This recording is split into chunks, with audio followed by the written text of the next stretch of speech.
You know, there's that song, Backstreet's Back. That's when the band gets back together. And welcome back to the BjjBrick Podcast, episode 373, and Backstreet is back. Joe Thomas, Byron Jabara, Gary Hull. Joe and Gary have been in prison for the last year and a half. We have finally got out due to good behavior, and the band is back together. I'm excited. Are you guys? I'm pumped, man. I'm already smiling and laughing. I can't believe the look on your faces when I drove away in the getaway car and you guys are standing there with the money on the street corner. And I got away with it, but you guys were just standing there waiting for the police to show up. You know, the best thing is prison was pretty easy. You know, training jiu-jitsu, every time somebody tried to steal my lunch or, you know, my magazines or, you know, access to the canteen, I just got on the ground, pulled guard, and they didn't know what to do. Basically, I ran that place. So jiu-jitsu saved me there. Yeah, I would say my shower guard's a lot better than it was before. Nobody can keep get hair to Joe's from back. I thought a shower guard was to keep hair from going down the drain. Is that different? Oh, man. Byron, when you're on the inside, you'll find out what a shower guard is. I'm not trying to figure that out, Gary. Yep. But Joe and I, we're really not mad at Byron because Byron didn't spend our half of the money. So when we got out, me and Joe each got $2.50. Yep. Well, I'm surprised you guys. I'm not surprised, but you guys kept tight-lipped and didn't rat me out, and I was able to keep BjjBrick Quick going for a while until you guys' release. So, welcome back. Thank you. It's always fun having you guys on, man. Gary concocts this nice story, partially true, of course. Figure out the details. Yeah, Byron didn't really give us $2.50, but the rest of it's true. Oh, man. So, I have a couple quotes here I want to throw at you guys. I closed out kind of BjjBrick Quick with you guys. And you guys should have a chance to talk about your own quotes. So, I'll start with Joe here. His is maybe a little bit more serious, but I think they're both good quotes. A while back, Joe wrote an article, and it's a fairly short article, but it really impacted me in the way I thought about jiu-jitsu. It was about the quote, iron sharpens iron. And you hear that a lot in any martial art or combat sport where you've got to train with the best. You've got to, always have hard rounds and that sort of thing. And Joe's article was more about there's a lot of ways to sharpen iron. A leather strap can sharpen iron, a stone, and there's multiple ways. It's not just one. You can get good at jiu-jitsu and not just train with 100% hard rolls every time with 100% beasts. When you teach something, you look at it in a different perspective, and you might learn something for yourself. When you train with a teammate that may not be at your caliber, you could try some new things out. And sharpen iron that way. And I ran this by you a little bit, Joe. I should have sent you the article that you wrote because it was great. But do you remember that much at all? It really impacted me. I do. Hadn't really thought about it in years, but if I remember correct, that was a time where we were talking quite a bit about training as you get a little bit older. And I think the concept is valid for everyone, but especially as you get older, if you are doing hard rounds every time, well, you'll get as good as Gary because that's the way he approaches it. But I think Gary would also say that he's, nicked up a little bit more than some other people. So true. But Joe, I will tell you, you say I do hard rounds all the time. Going back to your quote, I have really slowed down a lot. Since the last time we talked before we went to the inside, I have, it's caught up to me. And, I know, Byron, you're talking about iron sharpens iron. It's not always, just doing the hard rounds. It's going with other people, going at a slower pace, this and that. And that's what I found myself doing. I listen to my body a little bit better now. And some days I'll take yesterday. Yesterday I went 2 hours straight of wrestling.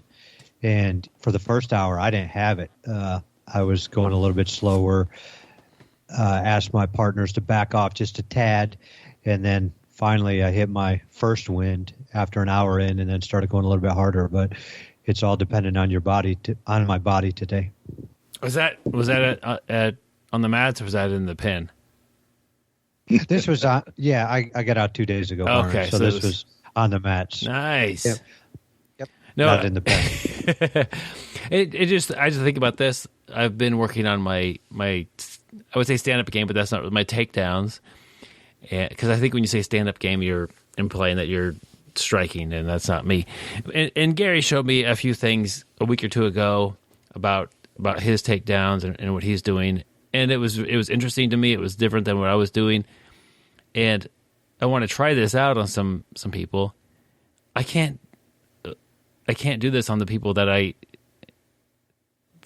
like kind of at equal footing on the mats. It's new to me. It's awkward. These techniques are foreign. But if somebody has less wrestling experience or less, takedown defense, I might be able to get them in that position that you're showing me, Gary, and work for the takedown from there. So we'll talk about this with your teammates and how you have like a plus, minus, and equals teammates. And I think that whole thing goes well with Joe's idea of if we have different teammates, and I think they're all important. It's up to you as a training partner to A, benefit them, and B, get benefit from them as well. And if you're unable to do that, that's kind of on you in your approach to training. So that was Joe's, and I'm sure we'll bring that one back up. Gary's quote, and I wish I had the episode. So on the website, on BjjBrick.com, you can search for keywords, and I typed in tool bag. And it did pop up, but it popped up in an article that we were teasing Gary about, I guess. But it didn't. I don't know what episode this came in. That Gary's talking about a technique, and he says just another tool in the tool bag. And sure enough, me and Joe, or maybe just me, or I don't know, maybe just Joe, we hop on you because the expression that I'm familiar with is another tool in the toolbox. And we tease Gary for having his tools in a bag instead of a box and whatever. But I think about this, like I've been doing jiu-jitsu. Gary was there the day I walked in. I remember it would have been the 2000 and the year 2000. Was it 2000, Gary? I don't know. I can't remember that far back. It might have been, I don't know. Minimum 20 years. Yeah, we're right around 20 years or so. I think maybe 2022. Yeah, that sounds right. 2022 is when I started in April or May. I was kind of getting out of college. So you started this year? Dang it, Gary. 2002, right? Like right when I was getting out of college, I started jiu-jitsu before I got out of it there in the late spring. Gary was there. I've been training with Gary, not like every day, but I probably have seen you. There probably have been a few months where I haven't seen you. So you're like my most steady over the years training partner, the person I've known on the mats, and you walk around with your tools in a bag or a sack, and mine are in a normal toolbox, and I'm joking with you, of course, but your jiu-jitsu is night and day different than my jiu-jitsu. To just describe Gary's jiu-jitsu in a short way, like he attacks all the time. He's attacking me. If we're rolling, I am usually defending something, unless I've solidified a dominant position. There's not a lot of stalling with Gary. There's not a lot of even pinning with Gary. If Gary gets side control, either I get to escape within 10 seconds, or he's attacked me within those same 10 seconds. And I'm quite different where granted, Gary's is much cooler to watch. It's much funner to experience. I really admire his style of jiu-jitsu. Mine is I don't know if it's slower, but my attack rate is significantly slower. If Gary's doing, he could be doing 5 attacks a minute, like that's real. And if you don't count transitions, it could be even higher than that. I'm probably doing less than 1 submission attempt a minute, where I'm solidifying a dominant position. I'm trying to anyway, and then I'm really working to get your arm to where when I attempt the attack, it has a high success rate. And it seems like a lot of times I don't even get that far to where I can do my attempt. And Gary is pulling the trigger at a quicker rate. Night and day different. And then the techniques we do are different. Gary's a Kimura guy, and he hunts footlocks, and he's got a whole takedown game different than mine. And none of those things really are the way I do jiu-jitsu. But we've been doing jiu-jitsu together for 20 years. And you have a tool bag with all your tools in it, and mine's a box, Gary. And I really like that two guys that can train so closely together have 2 totally different styles. Like, it's where do you want to take your jiu-jitsu? Where have you taken yours? Where have I taken mine? I'm kind of jealous that yours is cooler. Any thoughts on that, Gary, with you and your tool pack? Me and my tool pack. You mentioned something about a quick trigger, and my wife does confirm that. But, that's what's pretty cool about jiu-jitsu is, I know we've talked about this before, but I kind of feel like we're all artists. We can take our own jiu-jitsu game to wherever we want it to go. I remember way back when Eddie Bravo was coming out with his stuff, and, very early, and some people wanted to try it, and I remember other people just saying, don't do that. That's not real jiu-jitsu per se, and stuff like that. But, if you want to go that path, if you want to go any other path, you can do it. It's all up to you. What do you want to do? I talk about basketball a lot. I can be a post player. I can be a knockdown shooter. I can be somebody with a handle that's unbelievable. Jiu-jitsu, I can be an attacker. I can be a guy who's got really strong top pressure. I can be a guard player. I can be a takedown artist. That's a nice thing. There's so many tools at our disposal, but you can find what works for you, or what you like. I'm going to go back to the what you like. A lot of times I think jiu-jitsu may not be the most fun thing. We're getting smashed. We're getting put in terrible positions. Our ego is getting destroyed as, we're tapping out left and right. And I'm a big proponent of having fun. And I can tell you, I have more fun when I can do a style that I enjoy. You talk about how I'm more of a attacker, and I wasn't when I first started. I got that from one of our training partners, and he used to just attack, and I just defended. And one day I told myself, I'm going to style my game after D. He's attacking.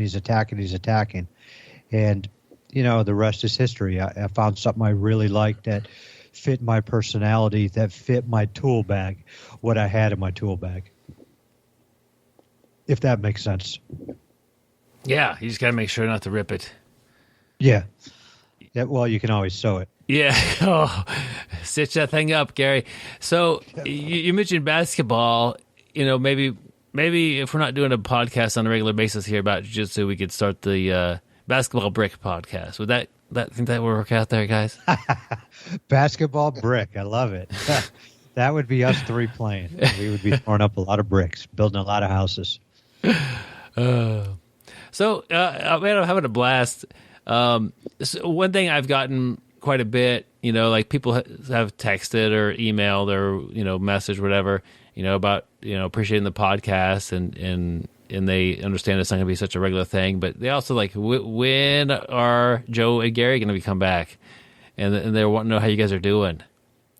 How's it going, guys? Joe, I knew we were always the most popular guys on this podcast. Well, one of us is at least the best looking, so.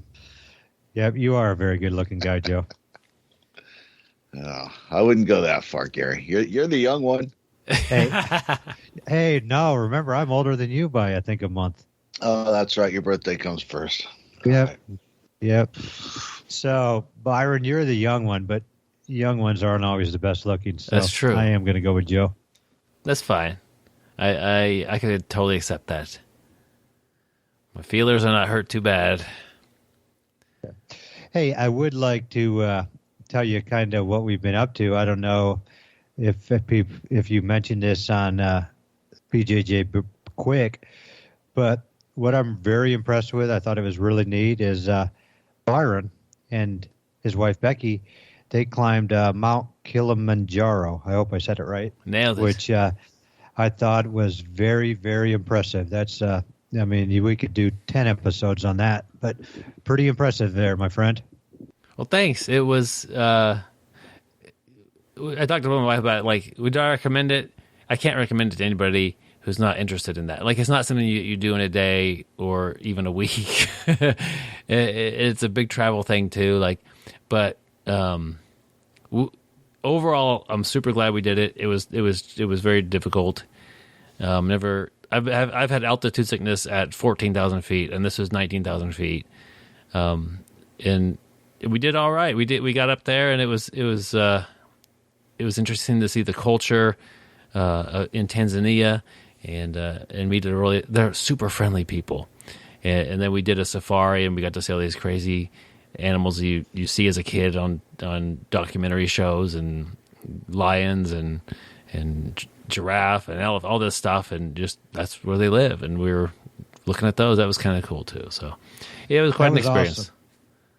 I'm going to go back to talking about toolbox versus tool bag. Everything's a little different. Like, you go on vacations for a month and a half to Kilimanjaro, then you go on a safari. Joe and I, we're lucky if we can go to the local zoo. We have to go on Wednesday night when it's half price. Well, they had that work to release program, and you guys are pulling weeds in the zoo in the tiger's cage. So, in your orange jumpsuits. So Byron, real quick, what kind of prep did you do for this? It's super hard to prep for altitude. I live in Kansas. We're a little over 1,000 feet here, and even if I were to go to like hang out in Colorado and get up there quite a bit higher, like that's not really helping me. And so we both came to it in good shape. That's the main thing. We were both running quite a bit. Jiu-jitsu was on the list of activities, and even hiking. We did some backpacking, but what we did was we took. Oh man, I think it was 8 or 9 days. I did some podcasts on this. It might have been 10 days on the mountain, and maybe 2 of those are coming down. But if you take longer to go up the mountain, it gives your body more time to acclimate. And so people who try to do it in 4 days, their failure rate is way higher than those who take over a week to do it. And it is taxing. You're on that mountain for a long time, and it's hard on your body, and you do have headaches, and it's cold and all these things, but it's possible. and a lot of it is having a good attitude, and you have to have a guide with you to be even on the mountain. And he was fun to be around, and all these, like, it was a pretty cool experience. Not going to do it again, but if that's something that's interesting to you, as a listener, you type in Kilimanjaro on the BjjBrick website, and I've done half dozen episodes, if not, I don't know, maybe even 10. I might have done a week on Kilimanjaro and a week on the safari, because I learned lots of stuff on both, and I like relating stuff to jiu-jitsu that's off the mat, and they'll pop up. But taking I guess the main thing is coming in shape, and then taking our time going up the mountain, opposed to trying to race up there before you get too sick. And the guide, if you're too sick, he'll take you down. He's like, you're going down. It's not your decision anymore. You can't push to where you're going to get seriously jeopardizing your health. The guide's kind of in charge of that. And so, like, even when I had a O2 in the 70s, the morning that we went up the mountain, it's like, that's okay. You're all right to go up. 60s, I think I would be not going up. But yeah, anyway. I don't know if I answered your question, but it was tough. Nice. I just remember how, talking to you, I was just so impressed with you doing that. But then, just seeing how you were so impressed with your guide, because he carried you all the way up on his back and all the way down. Like, that was impressive. Yeah, that was super. Between him and my wife carrying me, literally, like, she had my feet and he had the upper body there, and I made it. It seemed like they complained a lot. They complained a lot about that. On a serious note, how many times do you think that guide climbs the mountain in a year? So COVID knocked the whole thing out of whack, and he had been out of work, and they have no safety net as far as work. Like, if you don't make money, like, who's going to help feed you? It's family and it's neighbors. And so, like, he's like, oh, I can't believe it that the government will give you a little bit. I tried to explain to him the basic idea of a safety net for a job thing, and he was like floored by it. Like, so if I get fired, I don't have to starve the next couple of weeks. Like, but it's a little different here in the U.S. than I was kind of describing it to him. But just the idea that he didn't have a steady job, that at least what he has trained for. He spoke good English. He was very friendly and chipper, and he's just really pumped to get back on the mountain and to have a guide job doing his thing. I think on a good year, he probably does it more than once a month. But that's his office. It's like jiu-jitsu. You come in jiu-jitsu for the first time, it's like, I can't believe anybody can do this for more than 5 minutes of rolling. This is insane. And it's like, after you turn that kind of into like a playground or a place where you're there to learn and study, it's like, oh, this is a blast. I want to do this for an hour. Gary did takedowns for 2 hours. That sounds like a lot of, I can't do that. I'd burn my legs out within the first 20 minutes. But maybe I could do 20 minutes, not 2 hours though. I don't know. So, Joe, how you been, buddy? I've been good. Still on hiatus personally from the mats. Haven't rolled in a while, but still plugged into the gym and the community down here, and got my grandson going twice a week now, and I guess that's where my efforts are going. That and disc golf. So how's the grandson? What's he like about jiu-jitsu, or does he ever have days where he doesn't want to do it? Well, he's a very social kid, and COVID got his school started a little late. He's almost 6, but he didn't go to preschool, and then last year he went part-time, and COVID messed that up. So he just loves being there with the other kids. At this point, it's run around, play tag, wrestle, and call it good. So you mentioned frisbee golf, and I've done that once with my brother-in-law. As far as I know, you're outside in the Houston area. That sounds hot. Yeah, it's hot this time of year. The humidity, but fortunately, most of the courses are very well shaded. And, oh, cool. Yeah, take lots of water and go early in the day. There you go. And is it like golf to where you're walking a lot and doing that sort of thing? Yeah, the average course is a mile and a half or so, I think. That's cool. Of course, if you can't throw the disc straight, which I can't, you walk a little bit further. There you go. Try to find the disc. Yep. Well, good to hear, man. I'm happy that you're still plugged in with the community, and Sebastian's doing great.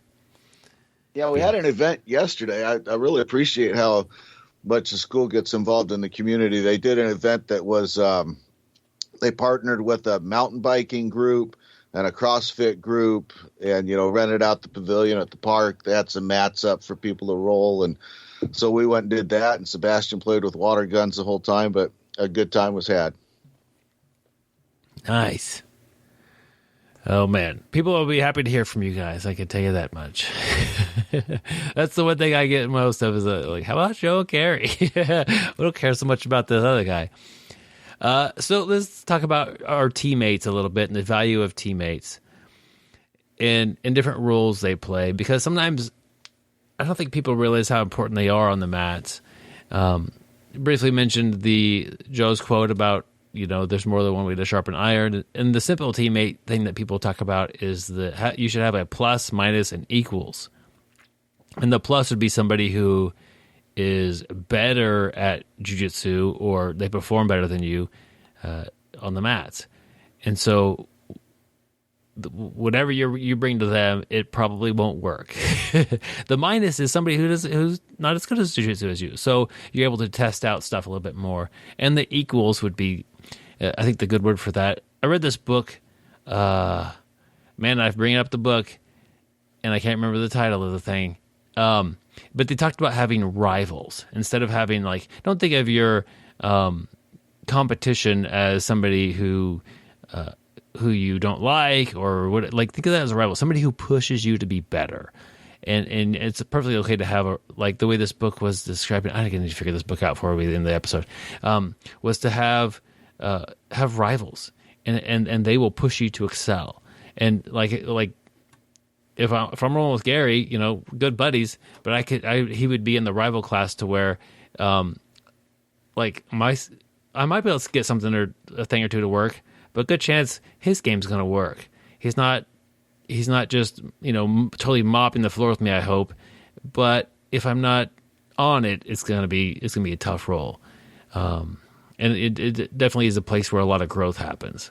Sometimes people, you think the iron versus the iron and iron thing, that somebody who's better than you, you're going to go roll with Gordon Ryan. You may not learn anything other than how good he is at jiu-jitsu. He might just, it might be too far past. If you're trying to learn how to play baseball, do you want one of the best pitchers throwing the ball at you, or do you want to first put it on a tee and learn how to swing the bat properly? That may not be a great analogy, but I would put it literally on a tee because I don't know how to play baseball. So what do you guys think about the plus, minus, and equals style of teammates? I definitely agree with that. I talk about that all the time. One thing I think you could end up in, though, is you're the best guy in your gym, and you may not have a minus. Every gym has that Gordon Ryan, not a Gordon Ryan, but somebody who's better than everybody. And, so how does that person get better? And, in that situation, I just think you put yourself in some bad spots. You let people start with your back. You let people start side mount. While you're rolling, you're giving your teammate a good roll, but you make mistakes to get yourself in bad spots and work yourself out of there. So even if you are the best, I do think you have that opportunity to still grow, a growth set there. Nice. We've had this conversation before, and I think we all agree that it's super valuable to have those three types of training partners. But one thing I don't know if we talked about is the fact that there are some people who have the ability to kind of play all three roles. They're better than you. Great point. Yeah, they're better than you, so they can be that guy. They're mature enough to turn it down a little bit and sort of roll like you're equal. And then if you ask them, they're more than willing to be your training partner while you're working on new moves. So personally, I think that's probably what each of us should try to be to our training partners if we can. Joe for the win. Did he win? I haven't said this in probably 2 years, but you have won the interwebs today, buddy. Man, I thought I could sneak it in somehow, but no, Joe takes it. I'm going to put that plaque up right on the wall there behind me with all the other plaques that you've given me for winning the internet. Wow. What's so funny is I don't do this on purpose. I don't just make it so Joe wins to make Byron feel dumb, even though I do like to do that. Like anything I can do to, get on Byron. But, Joe, you seriously come up with some awesome points all the time, and it kind of blows me away sometimes, and it seems like you win the internet a lot. So congrats, buddy. Appreciate you, man. Yeah, I'm thinking about the team here of BjjBrick and how we each have our own role to play, like plus, minus, equals. Like, I love it. I edit this stupid thing and have the recorder. That's kind of my thing. Joe Gary. I guess combine the two words. I'll go Gary. Gary is the comic relief. He always says something about prison or when he got out. And we need somebody to say something smart, so we have Joe. So Byron, comedy doesn't cut it. Joe, with his intellectualism, cuts it. Cuts it like a sharpened piece of iron. It's a whole enchilada, man. It takes all the ingredients to. The whole. See, it was the smart move again, and it was funny. Joe's got a lot of spicy salsa on there. There you go. Just give you gas later on, guys. So another important role on your team is not just your coach, but you as a coach. So you have somebody, you can think of like a mentor-mentee relationship. Are you helping somebody? And you know what?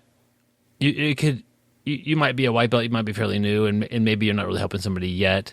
But once you're a white belt, even with a month or two on the mats, somebody new walks in, they don't know how much experience you have, and they may not be asking you the finer details of a omoplata, but they might lean on you a little bit just to make them feel comfortable, socially as a friend. Like, are you welcoming? Are you taking some sort of a role in helping them? You maybe pick a good training partner, or I don't know, just give them a little bit of help. Like, it shouldn't take you too long to help somebody that you're kind of helping with their jiu-jitsu. And then the reverse is, hopefully you have somebody helping you with yours that you could bounce ideas off of on a regular basis. Like me working on my takedowns, I grabbed Gary and I bounced some ideas off of him, and I have a couple other guys at Fox Fitness that I routinely will do. We'll do a 5-minute round, and we'll do 2 or 3 of it standing up, and they enjoy that, I hope. But they're better at it than I am. But they're playing to my level, like kind of like Joe's saying, that they're playing the game. Let's do some takedowns. Let's see if Byron could sneak one in here. And I definitely appreciate that. So I have times where they're coaching me and giving me tips and helping me fix my mistakes. And then I also have other people who I'm doing the same with. I think that it shouldn't take you too long to get both of those things happening. That's just being a good teammate, being a good person. I'm going to go back to what you were talking about first, was somebody walking into the gym. Walking into the gym the very first time is a very tough thing to do. It's scary, especially if you don't have any friends there. And anybody can fulfill that role as the greeter, even if you've only been there a week. When you come in, a lot of times you may not know where the bathroom's at. You may not know, should I bring water? Is there a water fountain? Unwritten rules, stuff like that. And that's where, even somebody who's been there a month, a week, can really help that person out. And I will go with Byron. I've seen you a lot of times. Byron has a lot of skill level, can really help you with anything, being a black belt and training 20 plus years.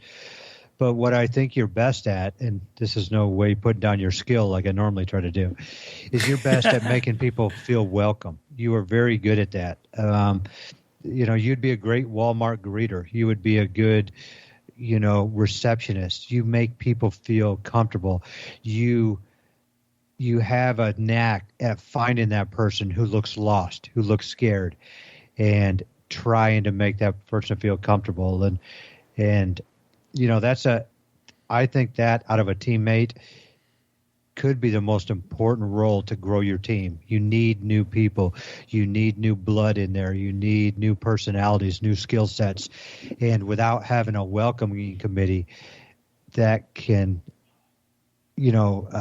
mitigate, or I don't even know if that's a correct word, but you just won't grow the team and your game without that new people coming in. Yeah, you're partially right, Gary. I do look for the people who look lost and scared, but that's who I want to roll with. So that's a pretty advanced strategy there, Gary. I'm gonna have to try that one out. Joe, do you think people learn differently when they coach and they also have somebody helping them out? Oh, absolutely. When you're coaching and describing moves, it makes you think about it in a different way, I think. So that's always valuable. And it never hurts to have people coaching you. One thing I would advise newer people to do, if you're unsure about giving people direction on technique and stuff, I did this up until I quit training, purple belt. I'd see somebody struggling with somebody, and then I'd look around the room and identify who I thought was best at it of my teammates. And I'd say, hey, Jose, you got a minute? And I'd get the two of them together, and I'd say, here's what I'm seeing, and then Jose can help. Pretty smart way to put yourself right in the middle and have an opportunity to start developing both sides of what you're talking about, Byron. That's awesome. And you get somebody kind of looped into who they want to be connected with. I do that as well. If somebody has a Kimura question and it's beyond a little bit of the basic, I'll be like, hey, I'm not a Kimura guy. That's I have like, I'm not a De La Riva guy. I'm not a Kimura guy. I'm not a double leg guy. So if you have questions about those things, those are valid questions to have. You want to develop that part. I need to point you to somebody who could do those. And so I'm not going to teach you those. But I could connect you with the person, and making that connection is good. And then when you do that, even if I connect you with a blue belt or a purple belt, like, that person's going to do a good job of teaching you that, because I just told you, hey, this person is better at it than you were asking me. Thanks for asking me. I'm not the right person to ask. And so making that connection, I think, is nice. It's for both. You help the person who gets to coach somebody and to teach what they're passionate with, which is part of their game, and then you also make the person learns the technique better. So I like that, Joe. And you shouldn't. I am a little bit annoyed sometimes when people, and it's pretty rare anymore, but like they act like they know all of jiu-jitsu. It's like, if you have a question, you need to ask me. Like, it shouldn't take your team too long to develop certain niches where somebody has done a deep dive into, outside ashi or some part of jiu-jitsu, and they understand it better. They have a different way of attacking, the foot or controlling the wrist or whatever. It's all valuable. You just have to open your eyes for it. A big part of any team is, I guess, like you'd say, like a team leader or your coach. And we talk about coaching like we just did. It's different than coaching. To me, is different than teaching or instructing even. We're all going to be teaching some. You're like I think you learn the most jiu-jitsu probably from the person who you pair off with and train. Your instructor will show the move to the class. But there's a lot of teaching and learning and conversation going on when you pair off and you're drilling it. You're trying to figure out how it goes. You ask the neighbors who seem to have picked it up easier than you. All these things are important. So, but having a good coach, instructor, you could even say gym owner, like creating the environment of a good gym with positive learning environment. These are all things that are super important to a team, but you may not notice it on the outside.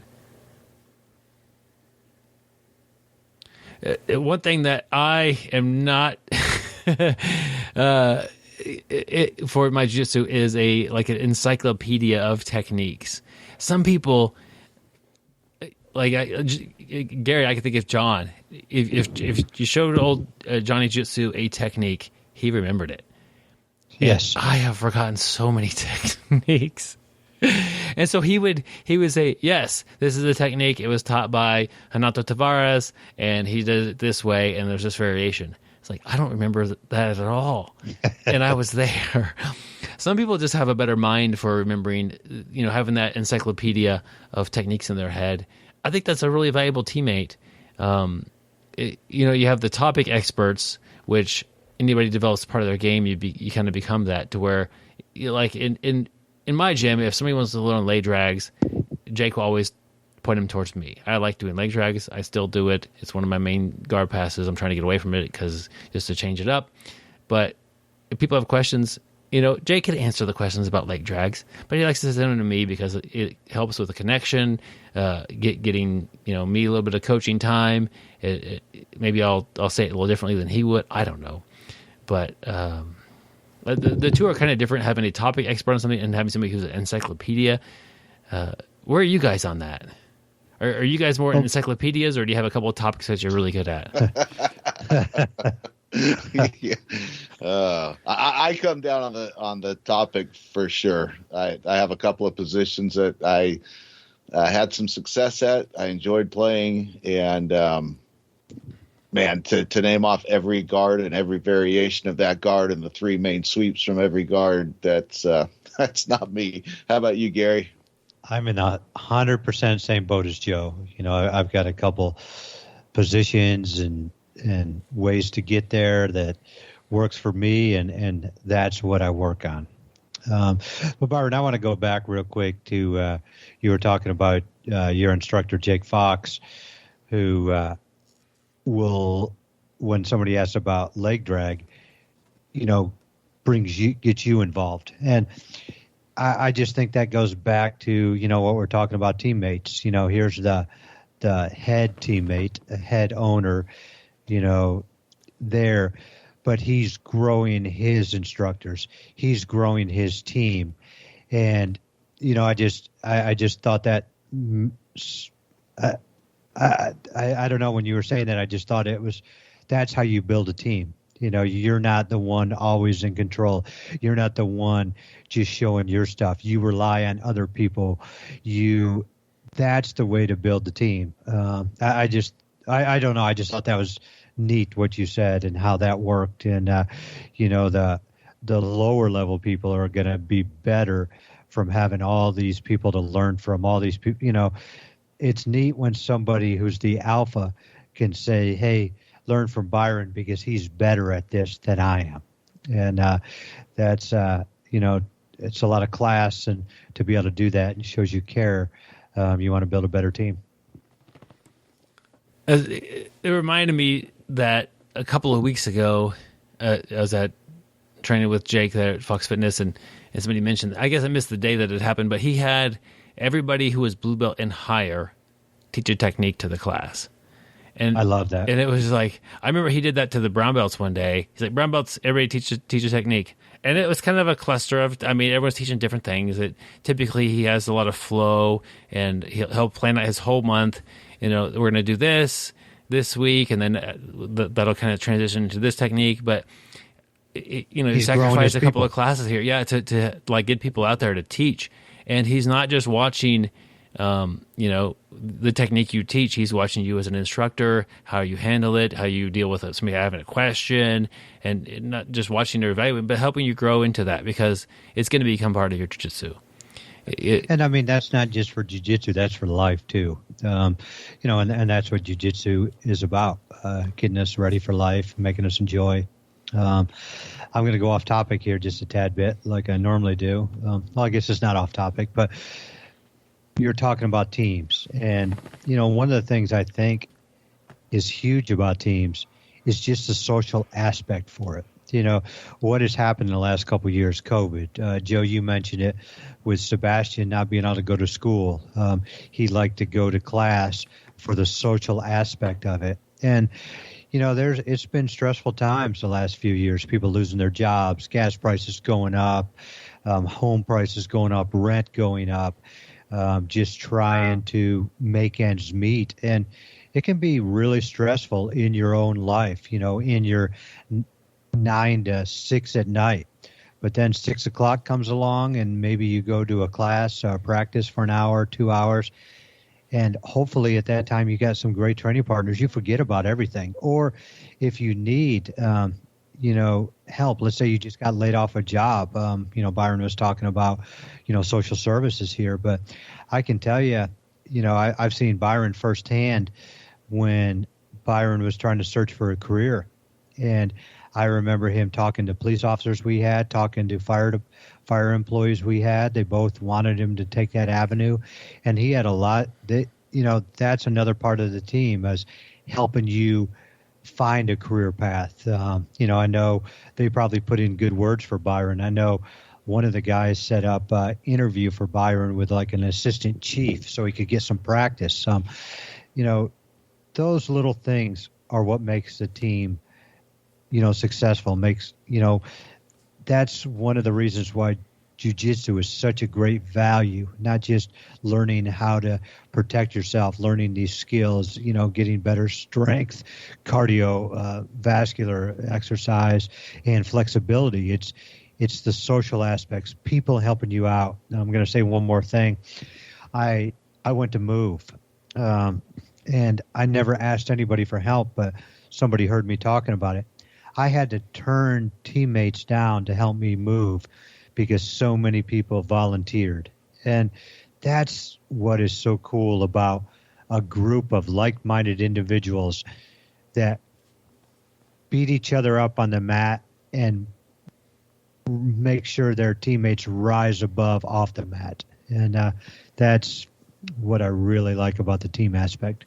We got each other's backs, literally. Nice, Gary. Joe, anything to add on Gary's thing? No, I think he got that one pretty good. I would say that, I was thinking how to convert this. Maybe Joe will finish up my alley-oop here. But it's nice in life to have like kind of like the plus minus equals. Like you may feel like you're stuck somewhere, whether it be career or school, or like it's just not moving forward. But when you come to jiu-jitsu, you should feel like you're getting a little bit better. You feel like you're growing. You're advancing in something. I think that's part of why that's part of why I really enjoy jiu-jitsu is because I can legitimately walk. I always walk in thinking it's going to be awesome on the mats, and then midway through, I'm like, I suck at jiu-jitsu. This is super hard. I can't get out of mount or what. Like, but by the time the class is over, I feel like whatever I was working on, whether it really worked well or not, I got to work on that, and I got to get a little bit better at something.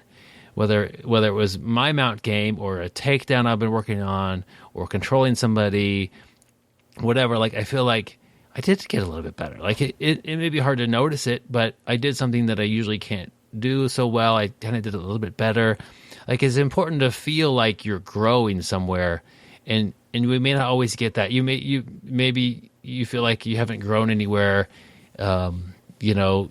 socially or in a relationship or at your career or whatever. Like I'm kind of stuck. Like this is where I'm at. I feel happy here maybe or whatever. But like in jiu-jitsu, over the course, maybe not of a day or even a month, but over the year, you're gonna get better. You're gonna advance and you're gonna grow, and I think that's one reason why it really feels rewarding to get on the mats, because you do get to hit that plus sign quite a bit in jiu-jitsu, although it may not feel like it. I think what Byron's trying to get at yes, clean it up, Joe. There it comes. No matter what you do in life, I mean, let's say you're a chemical engineer down here in Freeport. You can be like, I'm still a shit chemical engineer. I haven't accomplished anything at work in 2 years. I think I'm going to get fired next week, but my Kimura is coming along really nice.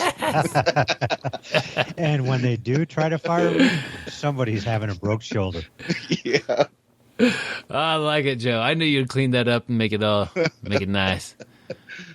No, but one thing I was thinking as we were talking, some of the things you said, Byron, got me thinking that you need that plus minus equal in your life in jiu-jitsu, but not everybody needs the same ratio.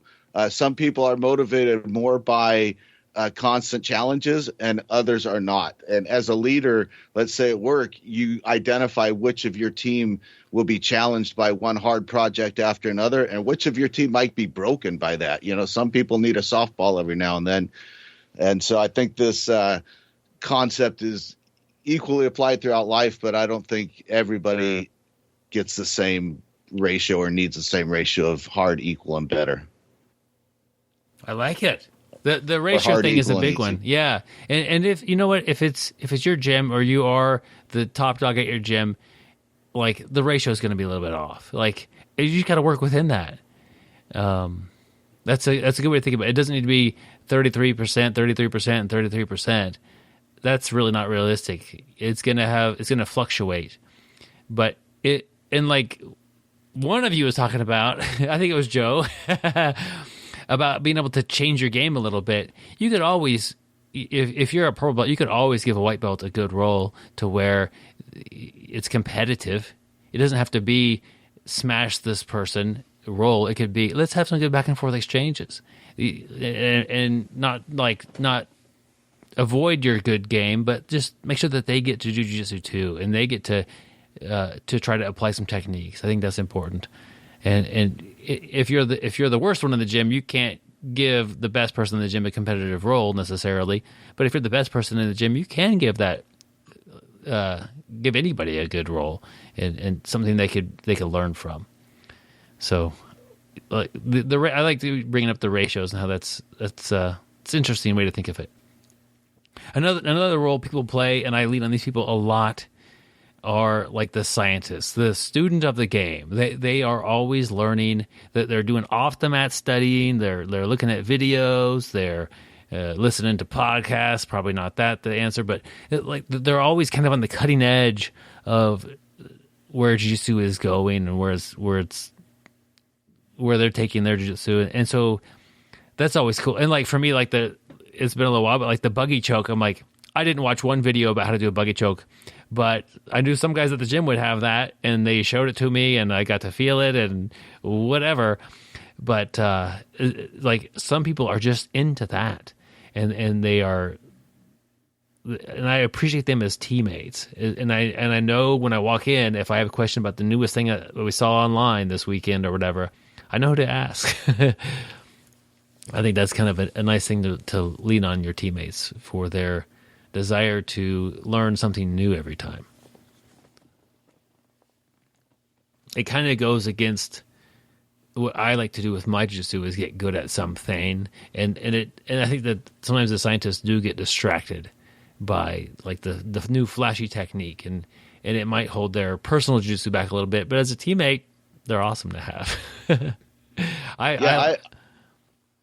Go ahead.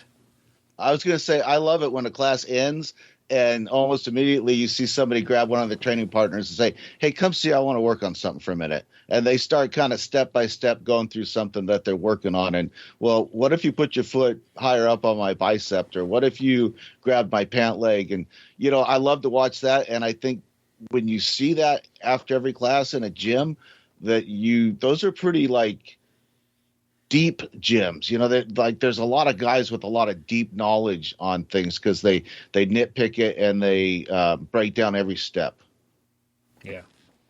Yep. I like it. So, and there's also like the teammates and knowing just why they're there and what they're wanting to get out of jiu-jitsu. And think about the competitors in the gym. They're the, I guess when you see them, they have a goal of their jiu-jitsu and the performance. There's lots of other people who are in the gym for different reasons than to compete. Do you guys think of any reasons why somebody shows up, and then how it affects the way that they train or the way that they're a teammate? What was that question again, Byron? Sorry, I didn't totally understand it. Like we all have different, like the plus minus equal roles of jiu-jitsu, but we also are there for different reasons, and that could affect kind of the role that somebody plays. Like somebody who wants to compete will want to get more of those competitive rounds, and then maybe keep score in their head, or they may be a little harder to sweep. Versus somebody who wants to get in shape might want to do an extra roll at the end of class, but they just want to keep moving and just keep burning some calories. Versus the competitor who wants to alter their game a little bit for competition.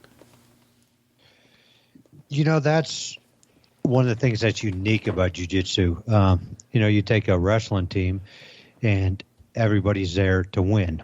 You take a jiu-jitsu team and probably 10% are there to, enter tournaments. 10% want to fight MMA. 5% want to learn self-defense, or 50%. Like you have a hodgepodge, a melting pot of people and different reasons for being there. And I think that's what makes the team so good. Like you said, you're going to have totally different people. You're going to have lawyers. You're going to have doctors. You're going to have people who work at the convenience store. You're going to have people who own their own lawn care businesses. You know, you're going to have you take somebody who has been out there working all day long on the asphalt and then trying to come in. They're probably not going to want to, have those killer rounds. They've been dehydrated all day. Hopefully they've been drinking water, but you just have those different people. Maybe that person wants to slow down and get with that intellectual person you were talking about that knows all the moves, and maybe today slow down a little bit and just really deep dive into a Kimura, deep dive into a leg drag pass. So you have the different people that, to depending on how you're feeling that day or any day or what your reason is to come in there. So you're going to have a bunch of different people that you can rely on to get you to where the path you're looking to go. I would just add that I think all of us can relate to this. If you do jiu-jitsu for any length of time, 10, 15 years, you're likely to have a different why several times throughout your time of doing jiu-jitsu. You may come in for self-defense, and then after a year or two of that, you get the bug to compete, and you get hardcore competing training, and maybe that goes away after a while. Then you're just there because it's fun. Yep, I love that you said that. Takes me back to my journey, and I really wanted to. I watched Royce Gracie. I watched the UFC. I wanted to be an MMA fighter, and then I got hit in the head a couple times and decided this wasn't it. But now my why is I want to have fun. A couple of times, Gary's like 87 times in a row. That'll do it. I think a lot of people think of that. They will see MMA and they think this is going to be fun. This is going to be cool. But they don't think that you don't have to be the one that's winning. Like there's somebody getting hit, not just somebody hitting somebody else. But they hopefully discover jiu-jitsu, and it's a much more enjoyable experience for them. And they make that transition like Gary did. Fun for myself is a pretty big constant in why I show up. And it's not the reason I came to jiu-jitsu, like you were saying, Joe. Like I came to learn a little bit of self-defense, and it looked like it would be a cool martial art. And after a while, it was a good challenge for me to learn these new things and get beat up. And after a while, it just became what I do for fun.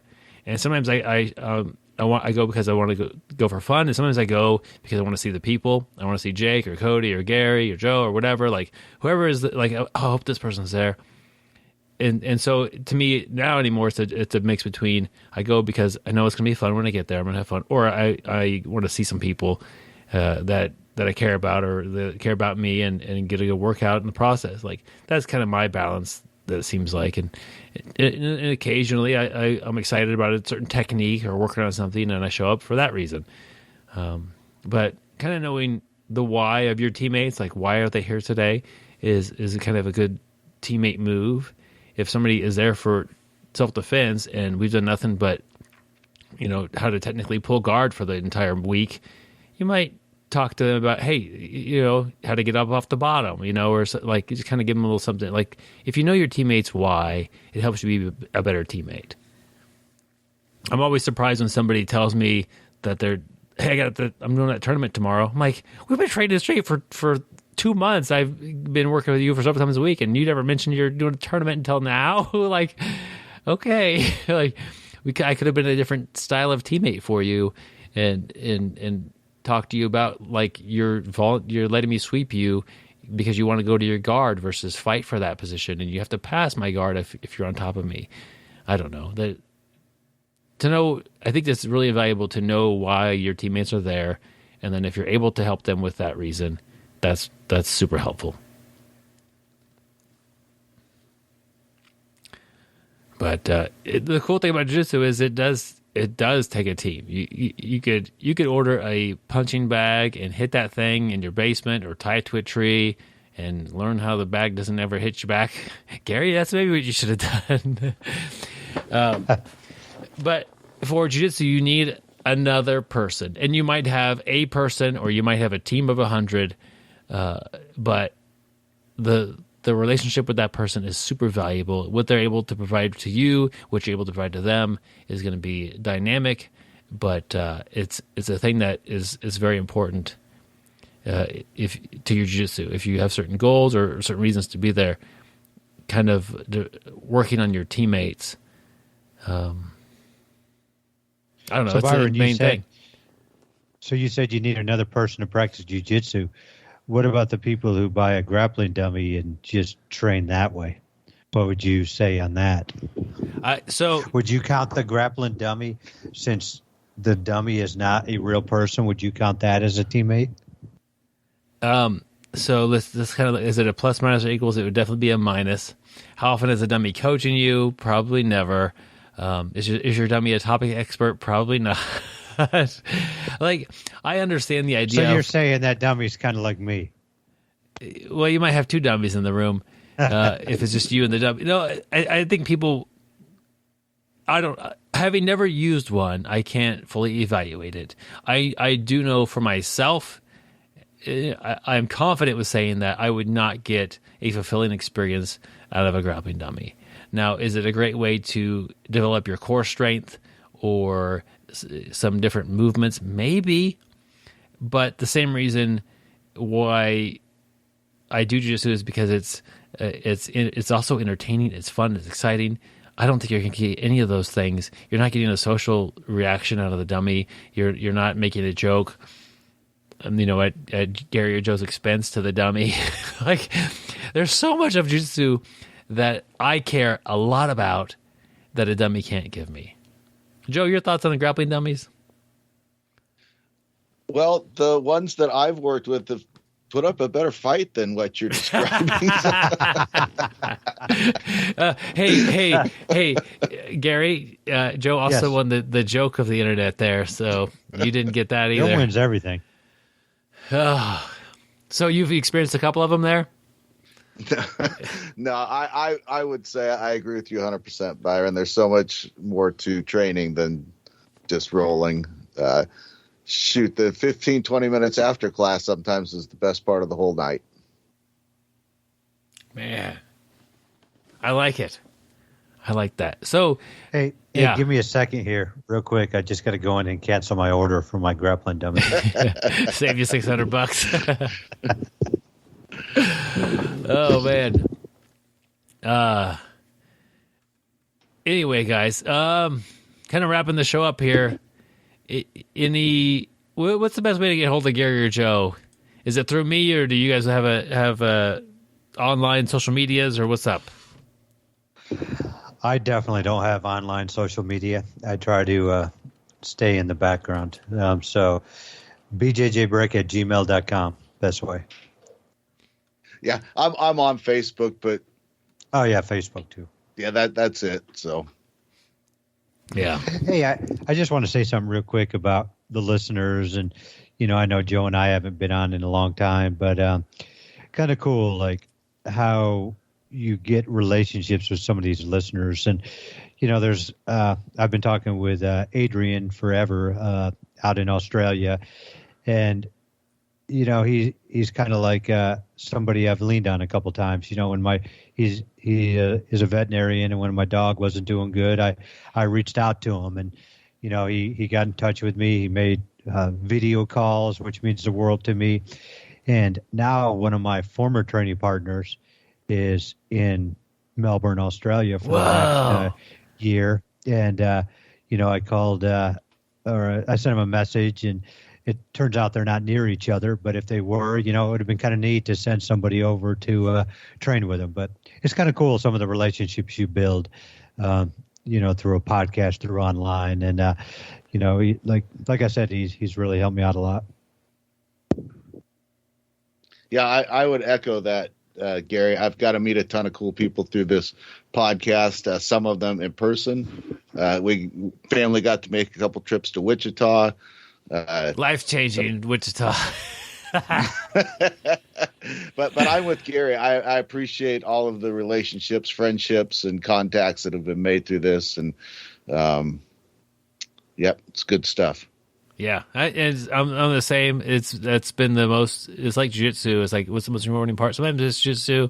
Sometimes it's interviewing somebody who's famous at jiu-jitsu. Sometimes it's just hanging out with you guys for an hour and talking about jiu-jitsu, or having a listener send us an email, or actually show up at the gym and do some training, or going to Joe's house and training there with you and your crew. Like, man, it's been a pretty good time here, guys, and it's not. I don't think we need to close the door to this. I told Gary and Joe, if they got 4 more episodes. If you guys, if Gary says, "Hey, I want to talk about this. We need to do an episode," or something happens and Joe's passionate about something, we're going to do that, and we'll be right back, and we'll get the band back together. But we're just not going to schedule anything, so I don't know when it would be. That's kind of my thoughts on it. Or if I get passionate about something, or I get bugged by the way something's happening in jiu-jitsu, like people at work were asking me about combat jiu-jitsu. I'm like, I can do an episode of that, but I don't like it. I think it's dumb. Like, if you want to do MMA, you do MMA. I think maybe it's a training tool, but to watch people just slap each other and while somebody's trying to do jiu-jitsu, I don't get it. I don't know. That could be a whole different show. But like, if I get something like that, really want to, if it takes off and it becomes a thing, I'll probably do a show about it and express my opinion about it. But yeah, you guys, anytime you guys want to hop on here, I'm game. If we could get the band back together, or which one of us is which Backstreet Boy? Which one is the? I don't know. Who knows any of the Backstreet? I was going to say I don't know any of them. One of them has done some time in prison. One of them is better looking or cooler than the other one. I don't know. All those bands are the same. But I'd probably be the guy in prison. Well, yeah. I think we probably more closely resemble the Muppets band, but oh man! But I want to thank you two. The pay has been non-existent. Weekly. my pay has doubled every episode I've done. That's true. It's just starting at that point where it's you double zero 100 times and you still got it. Yeah, but the benefits are good. Wait, yeah, there you go. I like it, Gary. You meet people. You get to be made fun of. We don't have a 401k. We have a 50-50k. Oh man. Guys, but I have just today, I had to hook up all this recording stuff because I didn't remember how to do it. But then getting on here, I'm having a blast. So I'm up for anytime you guys are getting the band back together. So real quick, did you guys bet that I would not be able to get logged on? We talked a little bit of trash before you showed up. I'm like, oh, right now Gary's plugging in cords. The funny thing is, I didn't start till 8:25. Whoa! Never read the notes, and I was on time. Man, yep. I'm not surprised, or not surprised it happened, but I'm impressed that she pulled it off. So I'm the guy, as you can tell, out of this team that never reads anything, never just shows up, and half the time I get everything wrong. He's the grappler that's at the tournament, and he's taking a nap on the bleachers there, and they say, "Hey, you're up." He walks over there, submits the guy, goes back to his nap. Yeah. It's funny. We all have our own personalities. Oh man. All right, guys. Well, we'll be Good around. times. And if you want to get hold of us, Facebook is probably easiest, or BjjBrick@gmail.com is a good one. I want to thank everybody for the support, including, of course, Joe and Gary, and everybody who's supported the podcast by just either a review or a fun comment, or actual supporting on Patreon or buying the audiobooks, so that sort of thing.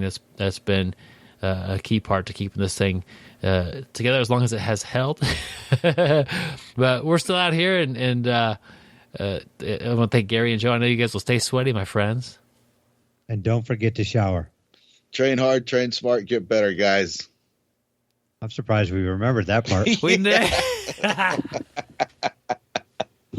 Oh man, that reminds me, Byron, you still got a lot of audiobooks to publish. Man, we had some good ideas throughout the years. Oh my goodness. You got to go dredge those up and get working on it, man. Okay, now's the time. I could publish getting out of prison, shrimping my way out of prison book and that sort of thing. I love it. So much out there, so much potential.